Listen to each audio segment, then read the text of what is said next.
दोस्तों, जैसा कि आप जानते ही होंगे कि एड्स HIV वायरस के कारण होता है। NDTV में छपी एक खबर के मुताबिक अभी भी 12 मिलियन से ज्यादा लोग HIV के इलाज का इंतजार कर रहे हैं। हालांकि दोस्तों, HIV का इलाज किया जा सकता है, लेकिन इसके बारे में ज्यादातर लोग नहीं जानते। 2019 में 1.7 मिलियन लोग HIV से संक्रमित हुए हैं। वहीं 6,90,000 लोगों की HIV या उससे रिलेटेड कारणों से मौत हो गई है। ये डेटा UN एड्स ने निकाला था। इसका इलाज और इसे फैलने से हम रोक सकते हैं। सबसे पहले तो दोस्तों हम ये जान लेते हैं कि HIV और एड्स में क्या फर्क होता है।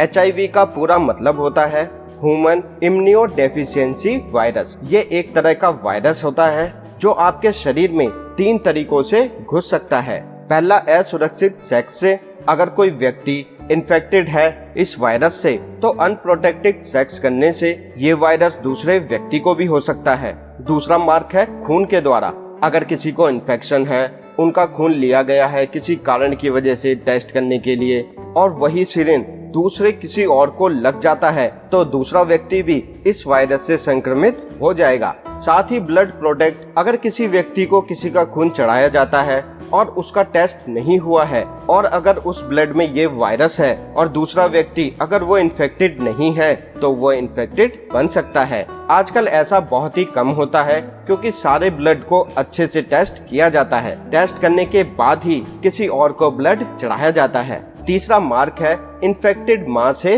बच्चे को। ये प्रेगनेंसी और डिलीवरी के समय भी ऐसा हो सकता है। दोस्तों, सिर्फ इन 3 कारणों की वजह से ही HIV एक व्यक्ति से दूसरे व्यक्ति में जा सकता है। हम आपको बता दें, HIV वायरस अपने लक्षण ज्यादातर लोगों में नहीं दिखाता है। HIV वायरस 2 से 5 साल और कभी कभी ये 10 साल तक भी ऐसे रह सकता है कि आपको इसके एक भी लक्षण देखने को ना मिले। कुछ लोगों में बार बार बुखार आना और चले जाना, या फिर दवाई लेने के बाद बुखार का चले जाना, ऐसा हो सकता है। लेकिन दोस्तों, जब HIV एडवांस हो जाता है तब ये HIV वायरस आपकी इम्यूनिटी के कुछ सेल्स को खाने लगता है और आपकी जो रोग निरोधक शक्ति होती है वो धीरे धीरे घटने लगती है। इसके बाद क्या होता है, हमारे शरीर में CD4 नाम का एक प्रोटीन होता है, उसकी मात्रा कम होने लगती है। CD4 के नंबर नॉर्मली 500 से ऊपर होते हैं, लेकिन जब ये घटकर 200 से कम रह जाते हैं तो इस HIV इन्फेक्शन को हम एड्स कहते हैं। एड्स का पूरा मतलब होता है एक्वायर्ड इम्यूनोडेफिशिएंसी सिंड्रोम। इसका मतलब अगर इन्फेक्शन है किसी व्यक्ति में और उसका CD4 200 से कम रह गया है तो उसको एड्स कहा जाता है। किसी भी व्यक्ति में बिना किसी लक्षण के CD4 कम हो सकते हैं या फिर कुछ नए इन्फेक्शन देखने को मिल सकते हैं, जैसे कि टीबी, फंगस या फिर कैंसर। तो दोस्तों, जब भी किसी का वजन घटने लगे, बहुत दिनों तक बुखार रहने लगे, बिना किसी कारण के खांसी या बलगम रहने लगे, बिना किसी बीमारी के बहुत खांसी और बलगम रहता है जो कि टीबी के लक्षण है, ऐसे लोगों को अपना HIV टेस्ट जरूर कराना चाहिए, क्योंकि बहुत से लोगों में ये HIV इन्फेक्शन के लक्षण हो सकते हैं। दोस्तों, हम आपको बता दें कि एड्स छूत का रोग नहीं है। चुंबन, आलिंगन, हाथ मिलाने, बच्चों को गोदी में लेने, छींकने से, खांसी आने से, साथ में भोजन करने से, कीटों के द्वारा काटे जाने से HIV या एड्स नहीं फैलता है। बहुत से लोगों में ये देखने को आता है कि वह संक्रमित व्यक्ति से दूरी बनाए रखते हैं, साथ नहीं खाते, साथ नहीं बैठते। तो दोस्तों, ये छूत की बीमारी नहीं है। ये कैसे फैलता है ये हम आपको वीडियो की शुरुआत में बता चुके हैं, तो बस आपको इन कारणों से सावधान रहना है। अब जान लेते हैं कि अगर किसी को HIV है तो उसको क्या करना चाहिए। दोस्तों, हम आपको बता दें कि HIV के इन्फेक्शन का इलाज है। इसके लिए दवाइयाँ उपलब्ध हैं।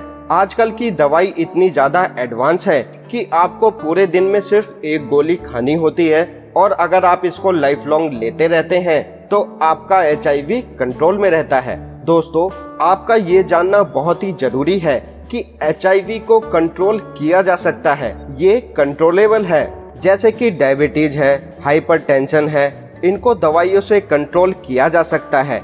ठीक वैसे ही HIV को भी दवाइयों से कंट्रोल किया जा सकता है। बस हाँ, इसकी लाइफ लॉन्ग दवाई आपको लेनी पड़ती है, जैसे कि आपको हाइपरटेंशन और डायबिटीज की दवाई भी लाइफ टाइम लेनी पड़ती है। अगर दोस्तों मैं ये कहूँ कि आजकल हाइपरटेंशन और डायबिटीज को कंट्रोल करना मुश्किल हो सकता है, लेकिन HIV को कंट्रोल करना मुश्किल नहीं है।